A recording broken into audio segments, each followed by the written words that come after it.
Hello, hello, hello. Excuse me, guys. Good morning, good afternoon, and good night, based on wherever you're tuning in from. This is On the Docket with Danny. I'm going to give it a few moments for some people to join in. We are here today to discuss the 1, 2, 3, 4, 5, 6 legal cases, civil actions, I should say. 6 new civil cases have been filed in New York, Southern District Civil Court.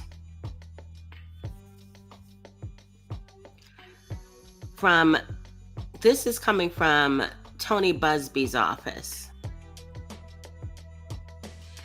Tony Busby is the Houston-based attorney that announced on October 1st that he would be bringing suit against Sean P. Diddy Combs and a lot of other people in Hollywood. Well, I should say in the entertainment industry. Now, guys, I'm just pulling this up, and this is pretty much fresh and hot off the press. Tony Busby is very wise. And I'm going to read this, and then I'll tell you why. I feel he's very smart in the way that he's submitting these lawsuits. These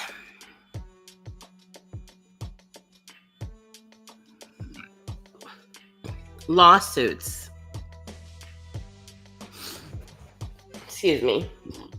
these lawsuits are being filed under Doe. The 2 that I've pulled up so far have been John Doe. So I'm looking through one of the cases now, trying to get to here we go.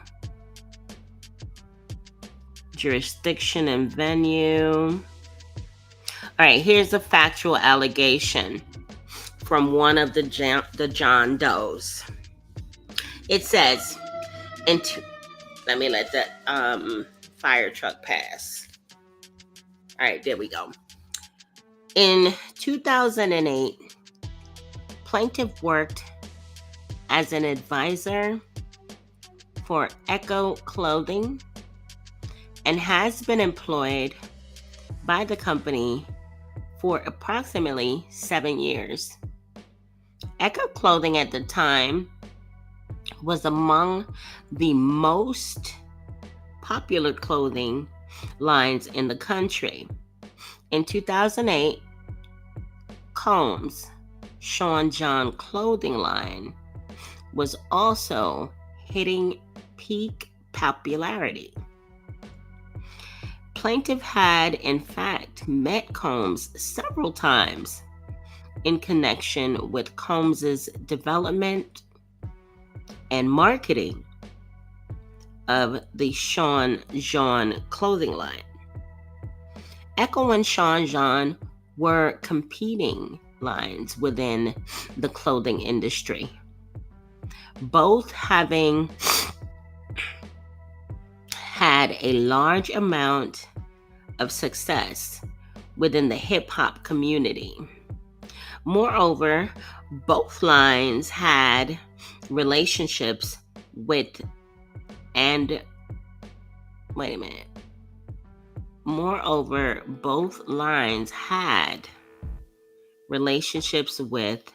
and were carried at the time by Macy's, a well-known department store.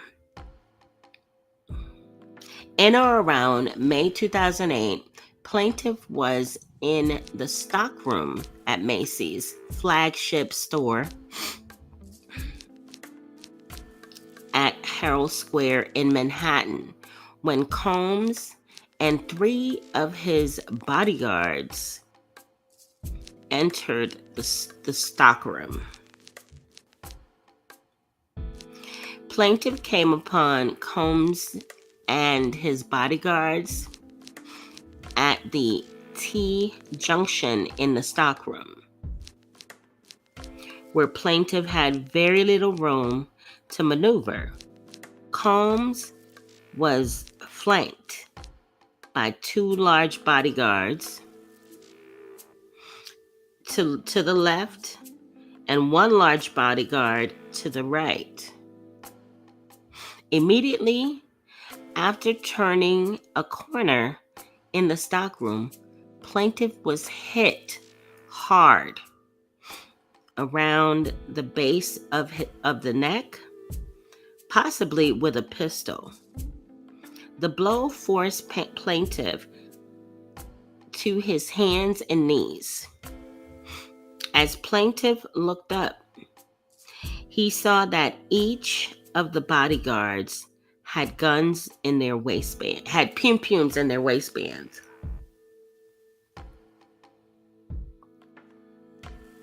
Plaintiff heard multiple voices call out things like, "I'll unalive you."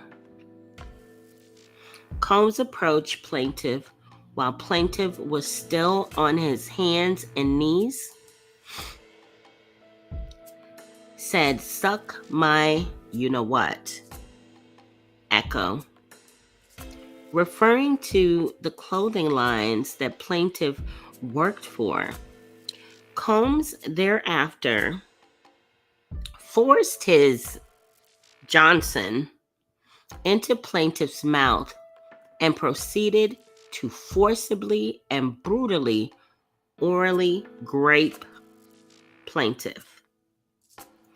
Combs continued for at least 2 minutes until ejaculating. While orally graping plaintiff, Combs grabbed plaintiff's hair and made derogatory comments like, "You like that, white boy." After he finished, Combs threw plaintiff's head aside and said words to the effect of, "Shut up or I'll unalive you." Combs and his bodyguards began to leave, taunting plaintiff as they did. Combs proceeded to gather Sean John merchandise from the stockroom. He left the stockroom and headed out to the Macy's retail floor, where he began passing out merchandise to an adoring crowd as if nothing had happened. In shock and traumatized, plaintiff gathered himself and went to Macy's security to report the assault. By this point, Combs and his bodyguards had left the store.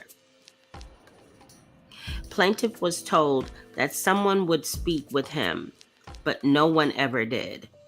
Shortly thereafter, Macy's stopped letting plaintiff into its flagship Herald Square store.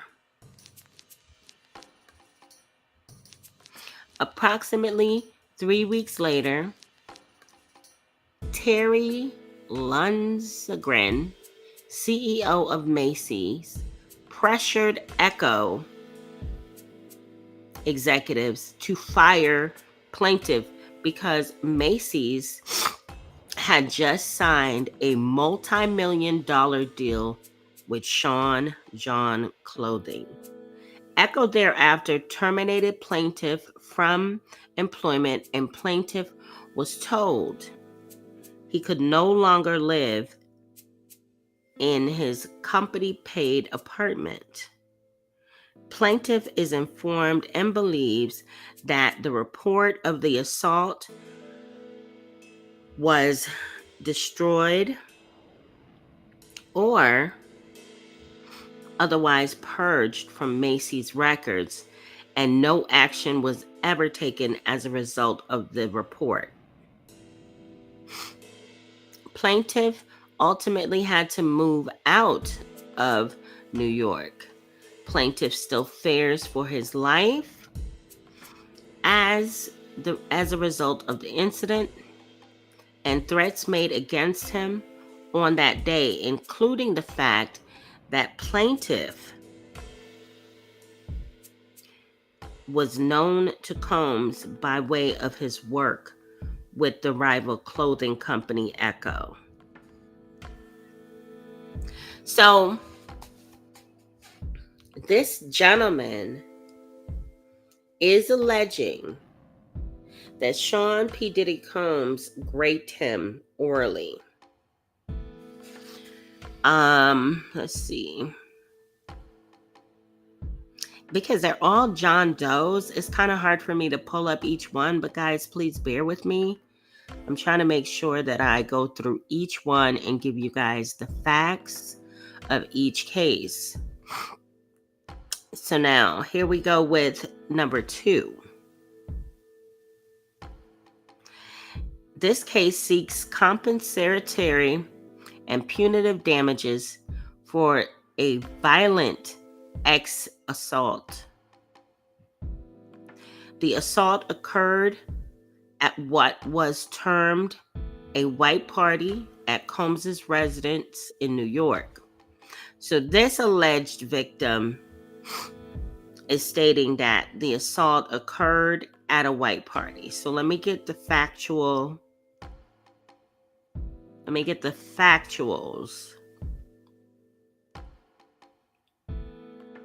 Let's see. Okay. Jurisdiction. All right. Factual allegations. You guys ready? Sean Combs' infamous white parties were legendary events known for their exclusivity, extravagance, and strict dress code, where attendees were required to wear all white. These high-profile parties, particularly those held at Combs's estates in the Hamptons, attracted A-list celebrities from across the entertainment, fashion, and business worlds. The events were lavishly decorated, featured live music performances, and boasted top-tier food and beverages. The atmosphere at these parties was one of opulence and luxury, often making headlines for their celebrity guest lists, over-the-top entertainment, and the stunning aesthetics of the event. Many unsuspecting individuals were recruited to attend these parties. Some of this recruitment took place in Manhattan. Many individuals were also recruited in Los Angeles and were paid to fly in and to attend the functions. In 2006, plaintiff was employed by a security firm, Mass Security, where he provided security services for nightclubs and private events. In August of that year, plaintiff accepted a last-minute job at Combs's East Hampton property, which he believed was hosting an exclusive white party for a large, affluent crowd. Plaintiff noted that the guests arrived in luxury vehicles and many appeared to be executives. Upon plaintiff's arrival, he was greeted by Combs, the event host, who expressed interest in meeting all staff members. During their interaction, Combs offered plaintiff another job opportunity, working security, which plaintiff ultimately declined due to his father's severe illness and the challenges of relocating. Combs appeared sympathetic to the plaintiff's situation and understanding of his decision. As the event progressed, Combs targeted plaintiff and provided him with 2 alcoholic drinks throughout the night. After consuming the second drink, plaintiff began to feel extremely ill and leaned against his truck for support. Based on information and belief, Combs by himself and through his agent's employees previously laced the drink with drugs, including but not limited to GHB and or ecstasy. This behavior towards plaintiff mimics a pattern of Combs and his agents, employees, drugging unsuspected victims in order to make it easier for Combs to SA that person. Unfortunately, plaintiff was one such victim. A photograph of an exemplary container used by Combs and his agents, employees to insert GHB into alcoholic beverage is seen below. So guys, they're claiming that I guess they have some type of device. It looks like a kid's measuring medicine spoon. You know the little dropper that you use to give your kid cold medicine? That's what this looks like. Like it's measuring out the amount. Hold on, y'all. Let me take a sip of water.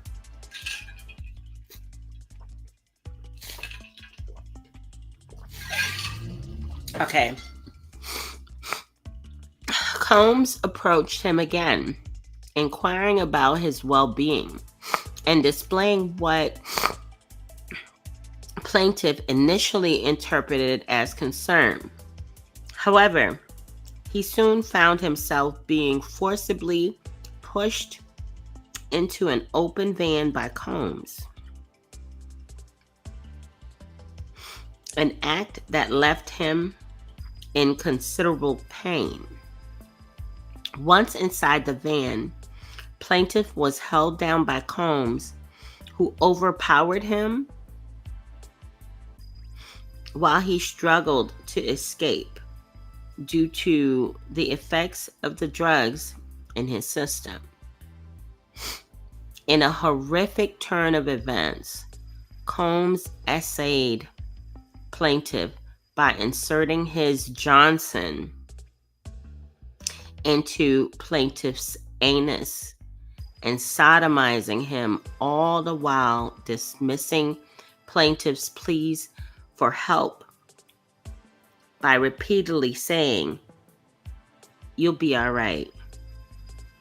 After the assault, Combs left the plaintiff in the van and proceeded back to the party. Oh my goodness. That is so disgusting. A picture of a viral recovered from a Combs cohort presumably containing illicit drugs. Oh no. Plaintiff struggled to leave the party due to the drugs he believed to be in his system from the alcoholic drinks Combs provided. As plaintiff was leaving the party, he experienced a disturbing sensation as lubricant-like fluid leaked from him, which he believed to be semen, causing him profound disgust. When plaintiff finally managed to leave the scene and return home, he informed his supervisor of the incident. Upon arriving home and showering, plaintiff noticed more semen discharge, which intensified his feelings of violation.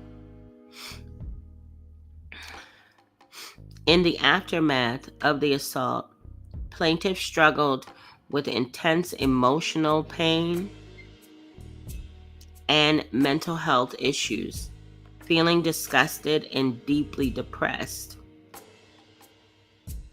Plaintiff has experienced a significant impact on his personal life.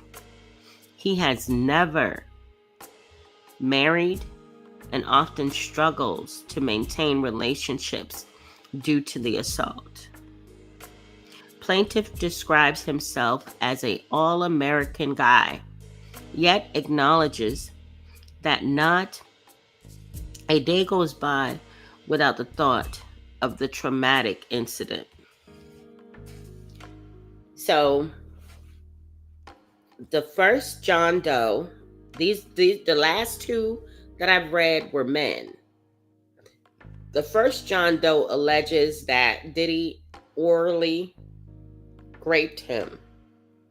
The second John Doe was, I guess, a security guard who alleges that Sean P. Diddy Combs sodomized him. Now we're going to go into the third John Doe's complaint.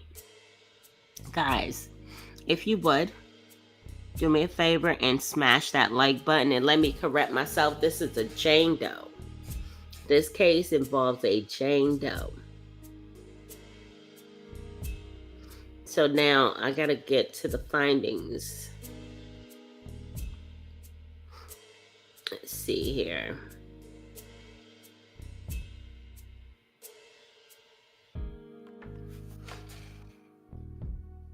All right, jurisdiction and venue. All right, factual allegations. In or around June 1995, plaintiff attended a promotional party at Elks Plaza in New York City for the music video One More Chance by Biggie Smalls. The event was packed with high-profile guests. While plaintiff was dancing with friends, Combs approached her and asked to speak to her privately. Expecting an innocent conversation, plaintiff agreed and followed him. Once alone in a bathroom, Combs unexpectedly began kissing plaintiff. Feeling uncomfortable and confused, plaintiff asked him to slow down. Believing they were there to talk, instead, Combs advanced aggressively. When plaintiff attempted to pull away, he violently struck her, slamming her head against the wall and causing her to fall to the floor. Disoriented and in pain, plaintiff tried to escape, but Combs hit her again, making it nearly impossible for her to move. Combs then lifted her dress and raped her vaginally while she lay helpless on the floor. Plaintiff tried to resist, but her injuries and shock left her powerless.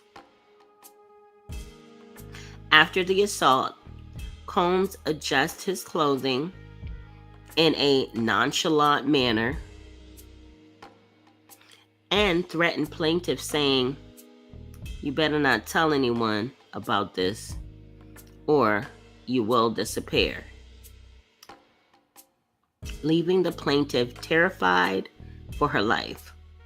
Combs left the bathroom, abandoning plaintiff in a state of shock, fear, and shame. Plaintiff remembered on the bathroom floor while, Plaintiff remained on the bathroom floor for a while, trying to regain her composure. Plaintiff felt intense pain in her head from the blows and was emotionally shattered. After some time, she managed to stand, fix her underwear and dress, and wipe away her tears. Terrified that someone from Combs' businesses might be awaiting outside to harm her, plaintiff cautiously gathered the courage to leave the bathroom. Plaintiff left the party and never returned. Since the assault, plaintiff has avoided the news as it triggers traumatic memories. For years, plaintiff kept the assault secret, fearing retaliation from Combs and Combs's businesses. So far, Busby has submitted I have two men. There's 6 new lawsuits. For those of you who are just coming in, there are 6 new lawsuits filed in the Southern District of New York against Sean P. Diddy Combs. Now, we're going to get into the next complaint. These were all filed today, guys. All of them were filed today in the Southern District. I'm also going to be checking other areas. This is a John Doe. So we have, out of the 6, we have 3 John Does and 1 Jane Doe so far. I don't understand how Diddy was able to, if what these people are alleging. Now, these are all allegations. These lawsuits are being filed due to New York's Adult Survivors Act. And in all of these suits, the plaintiffs are demanding a trial by jury on their claims, meaning they're asking that someone picks this up in a criminal way, like prosecute them. So let's get to the next plaintiff. Mr. Combs's legendary white parties in the Hamptons were well known by many, including John Doe. The kind where countless celebrities would attend. In 1998, when John Doe was only 16 years old. Okay, guys, this is where the rubber meets the road. This person, John Doe, is alleging that they were 16 years old. So 16 years old, he was recruited out of New York City, and indeed, while residing in New York City, received an invitation to one of Combs's parties through a mutual connection. When he received the invitation, he felt like he finally had the opportunity to rub shoulders with the who's who in the industry. He thought it could be his chance to break into the music industry. Others from New York City received such invitations to go to the Hamptons for the party. Indeed, many of those at the party were, in fact, New Yorkers. The party took place at Combs's mansion in the Hamptons. As John Doe entered, he spotted countless celebrities and A-listers who from the music and entertainment industry. Okay, they have A-listers who form the music and entertainment industry. He recognized faces he had seen on TV and on the big screen. As John Doe made his way through the crowd toward the restroom, he unexpectedly bumped into Combs. Shocked, John Doe found himself face to face with Combs, a titan in the music industry, standing right in front of him at his own party. Doe took a picture with Combs at the 1995 party. And he's a Caucasian man. The Doe, there's a picture here in the suit. Okay, so he was 16. Yeah, he looks really young in that picture. You can't see his face, but he's young. Combs took an interest in John Doe and wanted to talk to him. They walked to a more private area near the portable restrooms brought in for the party. There, John Doe told Combs he was a big fan of Combs and shared his dreams of becoming a star. Combs smiled,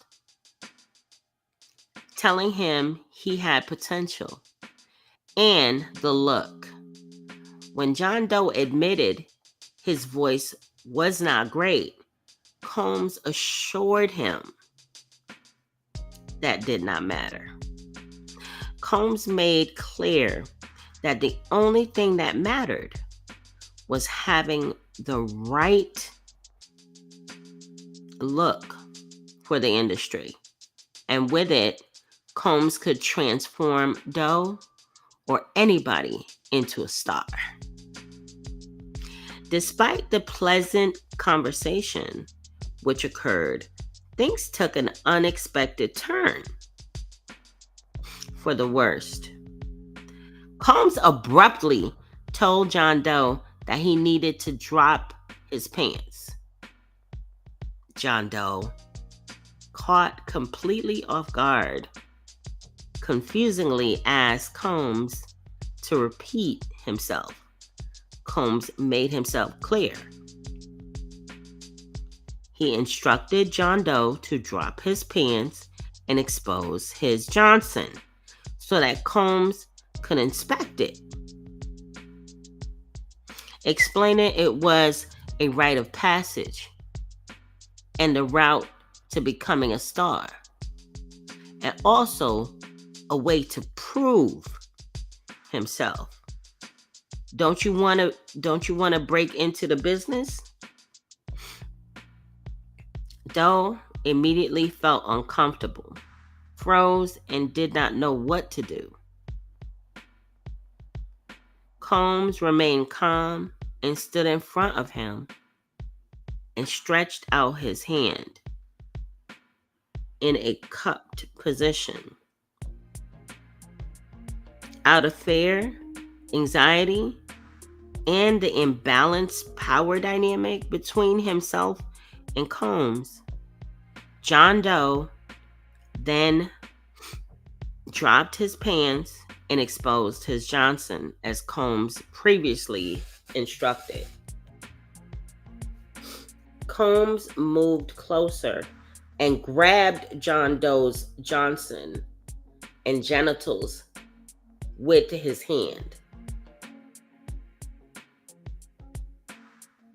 He firmly cupped and held onto John Doe's genitalia for an extended period of time.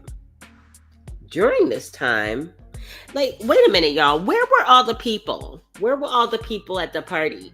If they're outside, they must have been like, bro, everybody must have been high there. Everybody must have been high as a couch. I'd say couch. Everybody was high as a kite. How is it that Diddy gets to pretty much assault someone out in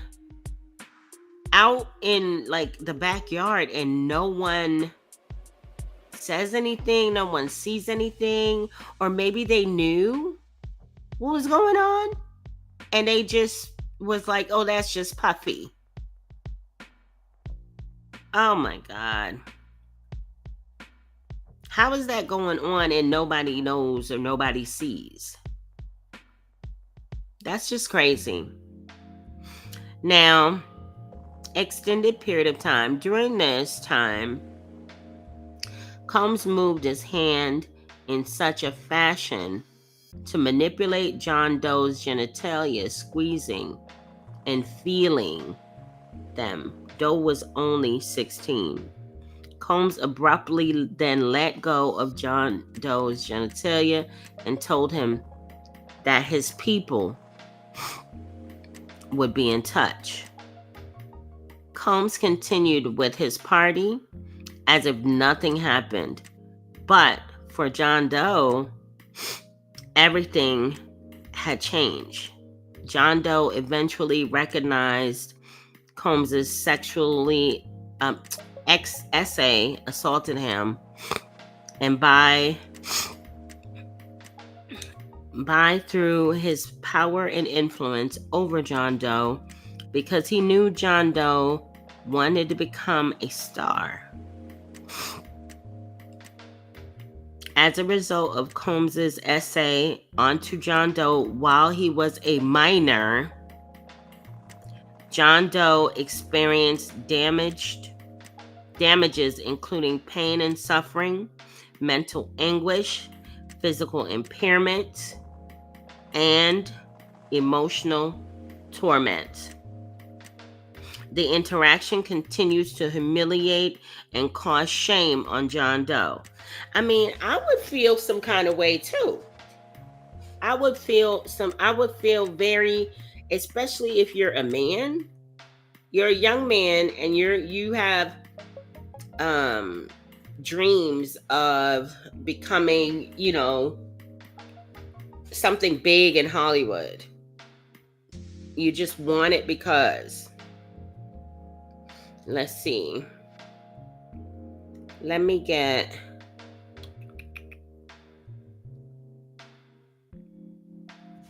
trying to get the other one, the other case, here it is.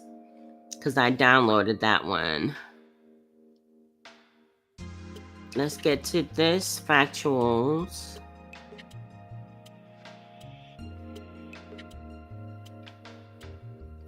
Now, Tony Busby is actually crafting these lawsuits I'm going to read the way that he crafts the top of the lawsuit to you guys. And you'll see, then we'll have that conversation. So, the plaintiff worked for Royal Regions Management, a prestigious company based out of New York City with additional offices in LA and Atlanta. Through plaintiff's industry connections, he gained access to parties associated with Combs and Bad Boy Entertainment. One party took place in or around October 2021. Their connections and invitation ultimately led to a life-altering and traumatic experiences for the plaintiff.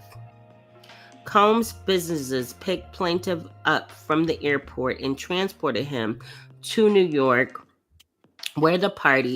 City, where the party was to take place.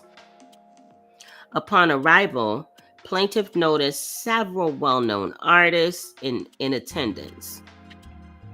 Plaintiff was immediately offered what he was told was ecstasy by associates of Combs' businesses, which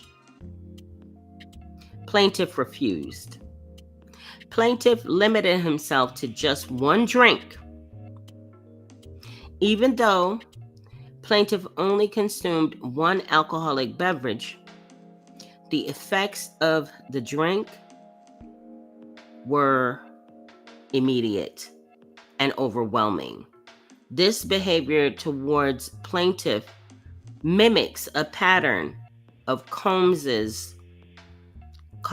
and his agents, employees, drugging unsuspecting victims in order to make it easier for Combs to SA that person. Unfortunately, plaintiff was one such victim, and they insert the same photograph of the little measuring cup. Plaintiff soon became disoriented, and the room started spinning. In a state of confusion, he attempted to remove himself from the situation, seeking a safe space. As plaintiff tried to leave, a male voice told him, "Hold on," and he promised to help him. The next thing plaintiff remembers is being in a bedroom. Despite being vaguely aware of his surroundings, he could not move, speak, or fight back. Plaintiff was paralyzed, feeling as if he was trapped in his own body. Multiple men began to SA him through sodomy and other forced acts. He distinctly recalls Combs above him naked at one point during the assault. During this time, plaintiff was sodomized by at least 3 men. Plaintiff could feel a difference in the size of the men when he was being sodomized, further confirming the presence of multiple attackers. Plaintiff continues to attend therapy sessions to address the trauma from these experiences. Now, this allegedly, this happened in 2021, allegedly. In the state of New York, this person could still actually bring a criminal action against Sean P. Diddy Combs. Man, listen, these lawsuits are hopping up like hotcakes, y'all. Hey, Susan. Hey, Unknown. How are you guys? Thank you for being here. I was just filling you guys in on Sean P. Diddy Combs and his new lawsuits brought by Tony Busby in New York. I think I read all of them. 1, 2, 3, 4, 5, 6. Yeah, there's 6. 6 lawsuits, y'all. So in addition to the other suits that he currently has. His insurance is probably going to drop him after this. After this, his insurance is going to want nothing to do with him. Nothing. And to be honest, his coverage, his coverage, he might exhaust his coverage with all of these cases. This is, I don't know. This is unreal, guys. But I wanted to come to you guys to share that with you. So we have filed today in the New York Southern District. We had 6 cases filed today. 6 cases.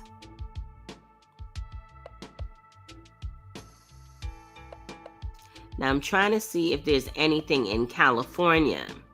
So just bear with me, guys, because I didn't look that up, and I should have.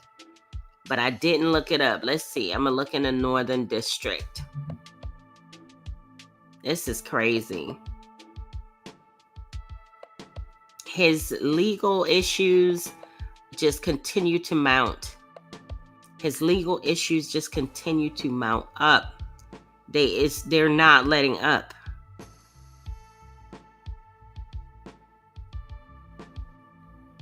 Let's see. And there's nothing in the Northern District. I'm going to look in the other districts. California.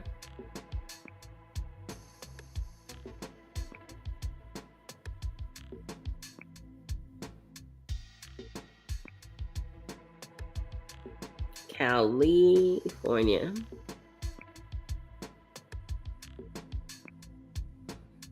Let's look at the Central District.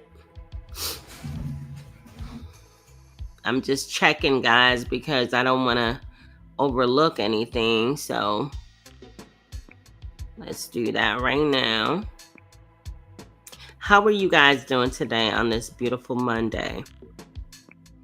October 14th, 2024. So Busby made his announcement on October 1st, right? And I'm telling you, I was kind of sitting on the fence with it because I wanted to see like what was going to happen.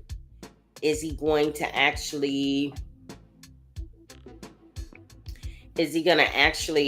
file or not?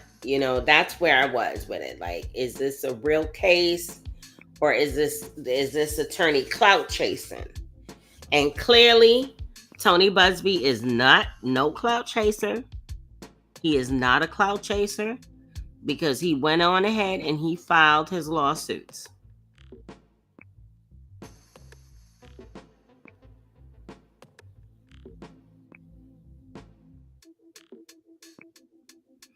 Okay, that's just all right. So I looked at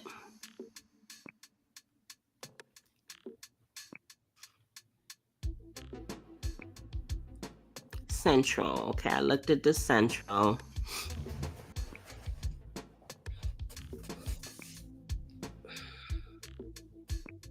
Okay, so I looked at Central. I looked at Northern. Let's go to Eastern District.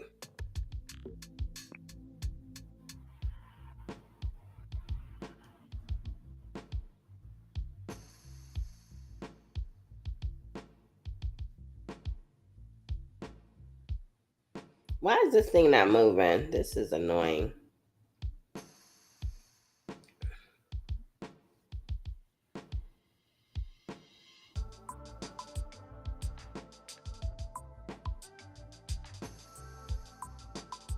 Give me 1 second, y'all. I'm here searching to see if I find any other lawsuits because this is only 6. And Tony Busby says that he has over 120 people seeking justice. civil justice, or if it turns criminal, he's fine with that as well.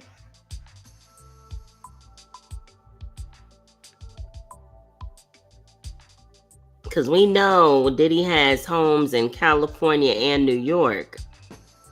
And I'm almost certain that all of these parties did not just go down in New York. I mean, I've heard they've gone on in the areas he owns homes. He's rented out spaces and places to have these parties. Damn, why did I do that? My bad, y'all. Hold on. Combs. Sean.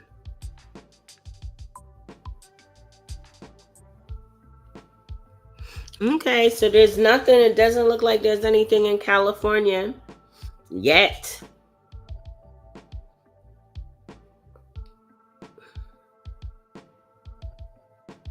Looks like there's nothing in California yet. But I'm looking. Let me look in the Eastern real quick to make sure I didn't miss anything. I don't remember if I looked at the Eastern District.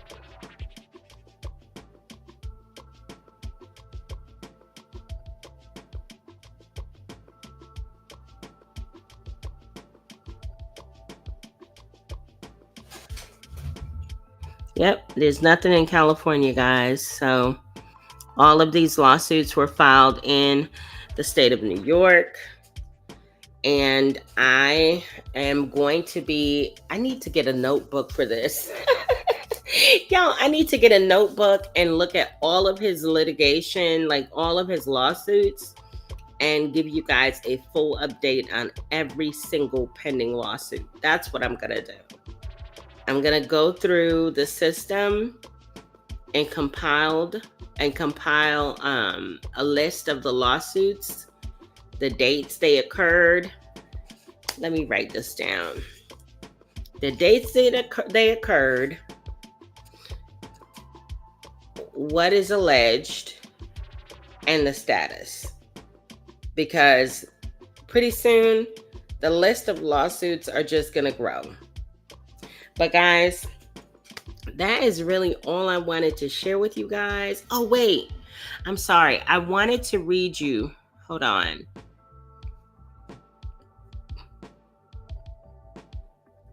I wanted to read you the beginning of the way that Tony Busby is outlining his lawsuit, how he's submitting them. Now it says here,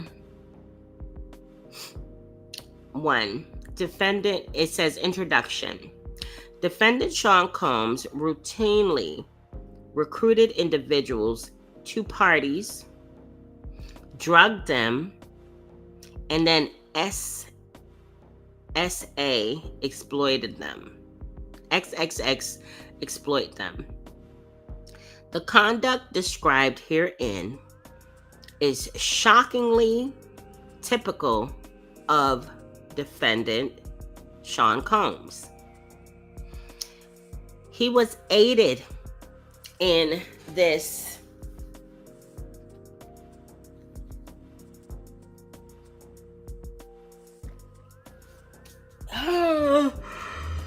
conduct. He was aided in his conduct by numerous individuals and entities. Sean Combs conducted himself for many years as if he was above the law. He is not. This case seeks both compensatory and punitive damages for SA and Grape. For decades, Sean, aka P. Diddy, aka Puff Daddy, aka Diddy, aka PD, aka Love, described herein as Combs, abused, molested, raped, assaulted, threatened, and coerced men, women, minors, and others for actual gratification. To assert dominance and to conceal his abhorrent conduct. He accomplished these acts by and through a criminal enterprise built on his success as a rapper, record producer, and record executive. Combs is one of the wealthiest musical artists in the world. Behind the facade of being a 3-time Grammy winner, they're going to take his Grammys away. If he's found guilty, they're going to take his Grammys away, guys. And this is not from the document. This is me just talking. If he is found guilty, they're going to strip him of his Grammy, just like they took away that Howard, what was it? They gave him an honorary degree. They're going to take away, and just like Mayor Eric Adams, before he got indicted, asked for the key to the New York City back. Yeah, they're going to take away his Grammys. They're not going to, the Grammy is not, I don't see any award show trying to align or have much to do with Diddy at this point. This is getting out of control, y'all. This is crazy. Okay? Discovering and developing multiple famous musical artists and making it on Forbes' list of highest paid entertainers in the world. There existed something sinister, a dark underbelly of crime, ex-trafficking, forced labor, kidnapping, bribery, and lady of the night work. Combs is a menace to society, women and children. While his wealth has kept him above consequence for years, Combs now faces the awesome power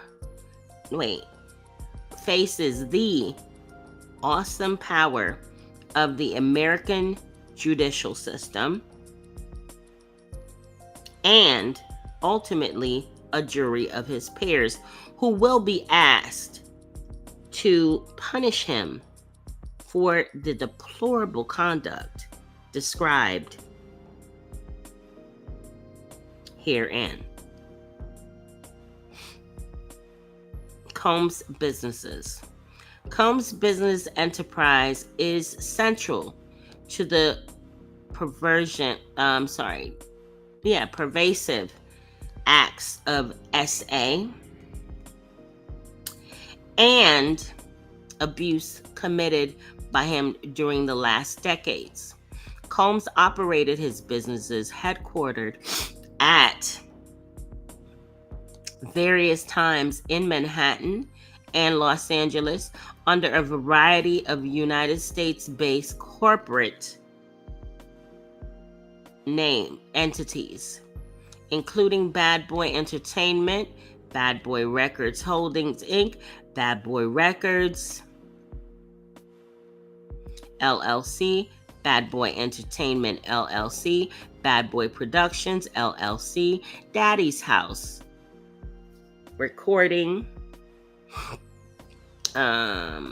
Studio Inc., and CEOPCO LLC, doing business as Combs Global, Combs Enterprises LLC, Combs Enterprises and Combs Global, collectively the Combs Business Corporation, corporate entities in the Combs business portfolio included record labels, a recording studio, a apparel line, an alcoholic spirits promoting business, a marketing agency, talent discovery, a television network, and a media company. On the surface, each of these businesses served a legitimate purpose related to entertainment, music, and other subjects. But in reality, Combs, by and through himself and his agents, employees, and contractors, use these businesses to actually assault, abuse, and threaten, coerce hundreds of individuals through actual quid pro quo schemes, as well as to take advantage of individuals with impunity, thinking the victims would never seek recourse. Combs and his agents, employees, and contractors through these Combs businesses would tell victims,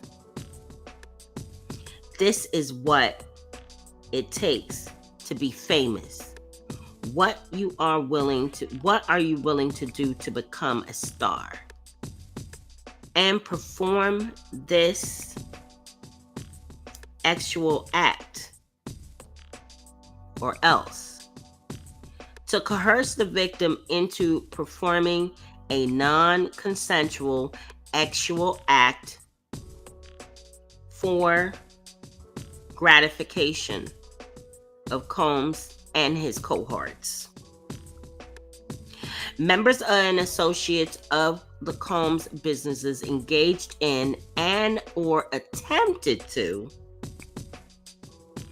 engage in, among other activities, trafficking, forced labor, interstate transportation for the purposes of, lady of the night work, coercion, and enticement to engage in lady of the night work, narcotic offenses, kidnapping, arson, bribery, and obstruction of justice. The Combs businesses constituted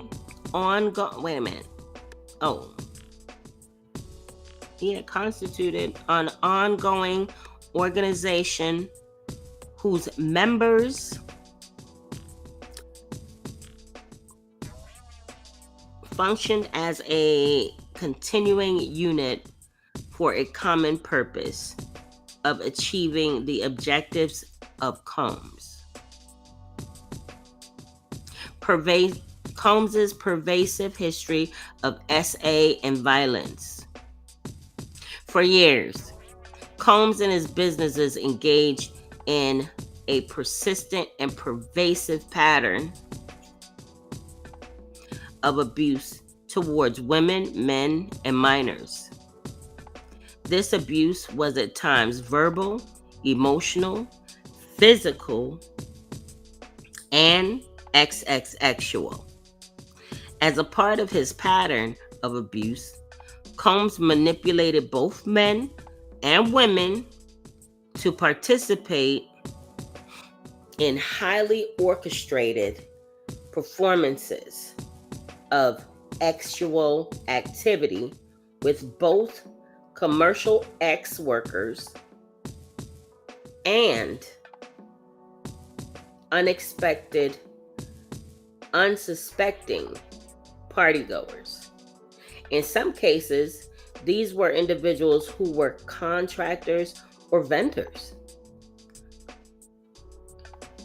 In other cases, they were random individuals pulled from the hotel lobby, a show, off the street.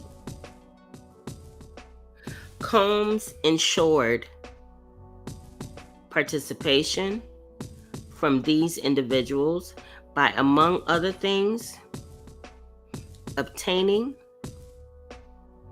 and distributing narcotics to them with or without their knowledge, controlling their careers,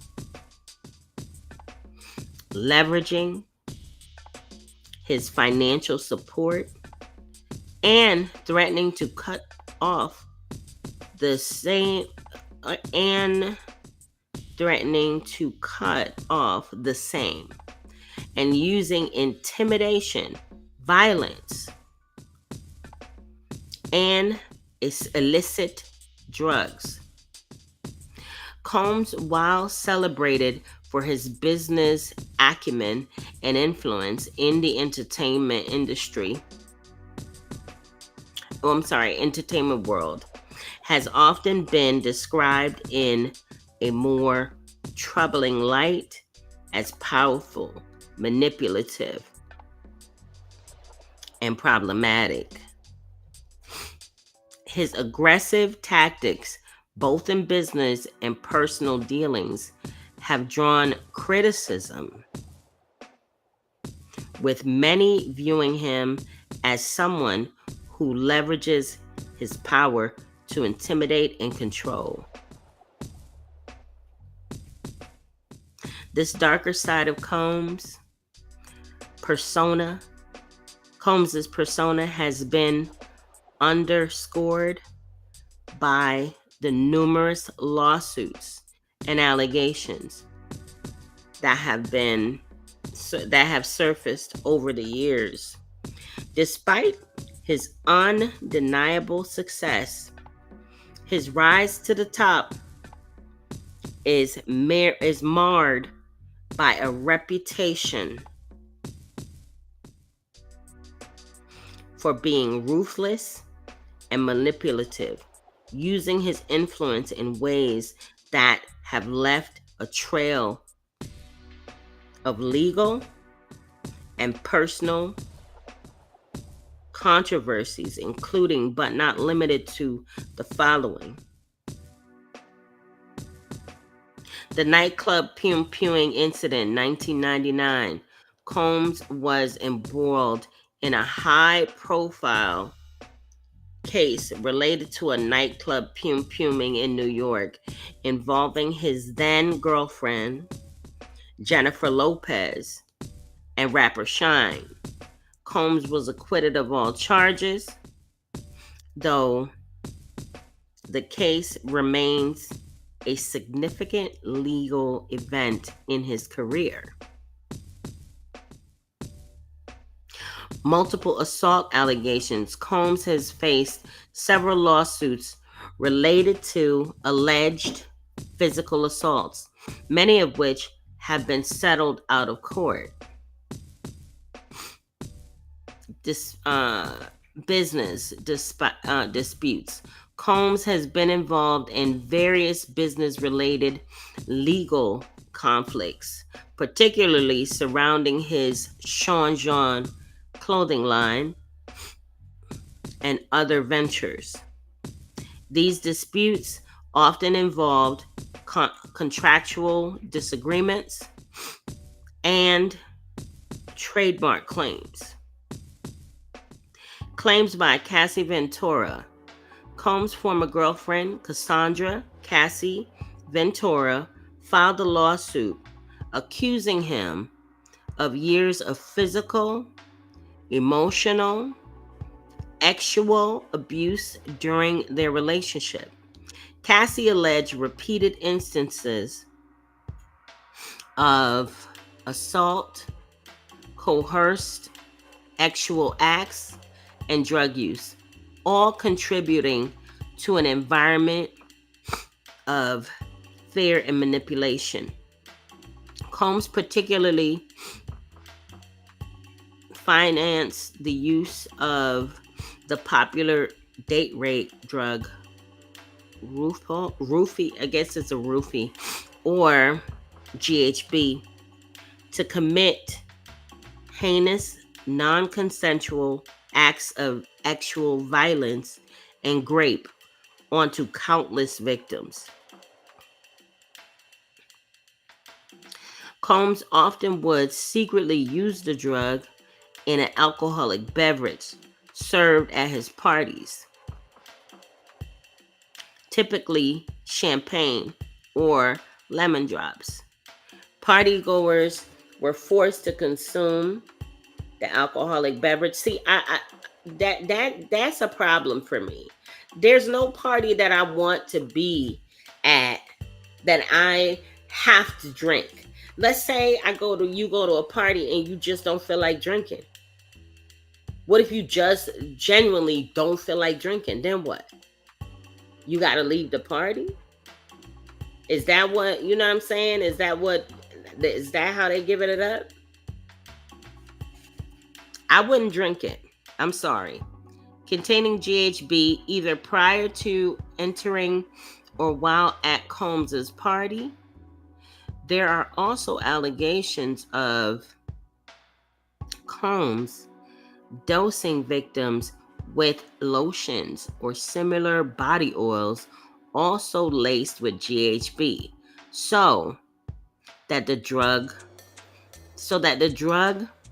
would be absorbed through the victim's skin and make it easier to assault him or her.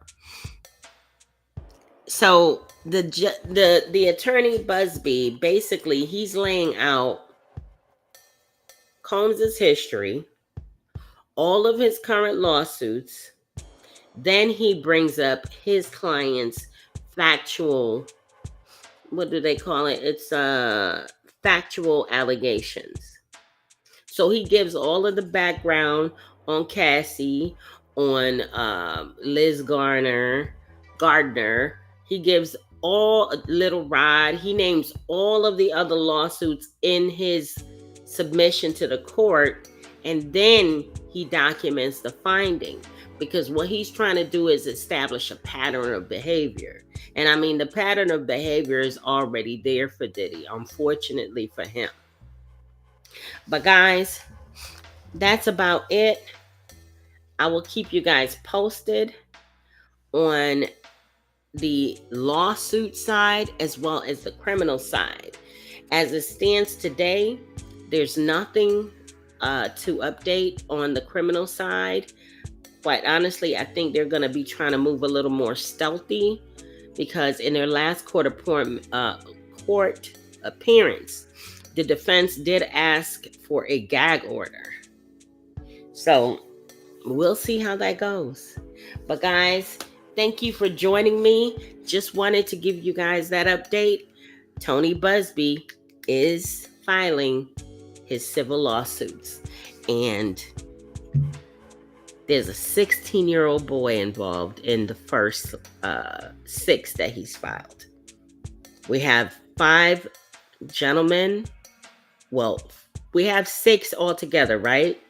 1 was a minor at the time of the alleged conduct, and the other 4 were adults. The other 4 men were adults, and there's 1 woman in the 6 lawsuits submitted today by Tony Busby's law firm. All right, guys, I'll keep you guys updated on all things Diddy. If you're not already subscribed, please subscribe to the channel today. I have a goal of getting to 1,000 subs by the end of this year, and I know my first, middle, and last name, I cannot do it without you guys. So go ahead and sub me up. Guys, please share my content. If you're enjoying the content, share it. You never know. There may be somebody else out there that'll want to subscribe to the channel. All right, y'all. Teamwork makes the dream work.